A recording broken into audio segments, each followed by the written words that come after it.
It was early, 6:30 morning coffee and birds chirping. Kevin was getting ready, cause in an hour he'll be working. He jumps inside his navigator, turns the key to the actuator, and is on his way to the agency to save money as stacks for later. On his way to the scraper, he sees a man on the street. Nobody knows his name, he inhabits the concrete. Kevin drives by this man almost every face a day, and yet he mutters to himself, man, what a fucking waste of space. Look at the way he's clothed. These broke pants are full of holes. His shoes need to go to church, cause those Nikes have no soles. This is how he rolls and how he aligns himself. I wouldn't give that slob a job even if he applied himself. Every single day he sees him, he just mocks and he laughs, while the man just sits there on the block with the flask, drinking away all of his troubles just to block out his past. This man wouldn't have to struggle if he was upper class. It was a cold, rainy night and awakes a shivering elder. Cardboard and newspaper encompass a quivering shelter. You can barely see his skin because it's covered in dirt. He can barely feel the pain for long this brother is hurt. He sits up, sits down in a makeshift lawn chair, where most people think they should blow up a bomb there.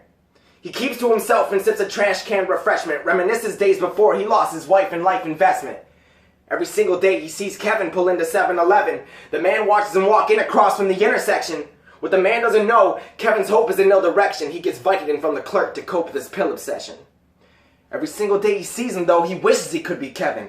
Just to walk in his shoes would make him feel he's less unpleasant. He puts negative thoughts in the file of why cry as he sits there and just smiles while Kevin just drives by. The man wakes up flustered to a loud metallic crash, leans out of his box frontward like a bold italic dash, wipes the dust out of his eyes. It's too much, the man's blinking, when from out of the smoke rises an all-black Lincoln. He runs out to the pile-up, has no phone to dial up, so he checks to make sure the driver isn't dead or too riled up. He tries to pull the man out the car, but he can't get leverage. Wipes the blood off his face, realizes it's fucking Kevin.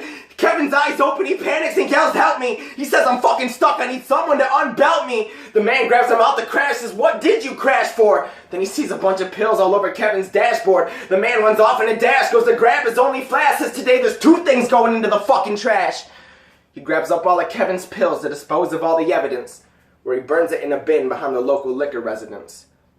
So what's the moral of this story, all my sisters and brothers? It's obvious. You shouldn't judge a book by its cover. When there was no one else around and you can't find any other, there might be a transient friend there to help you recover.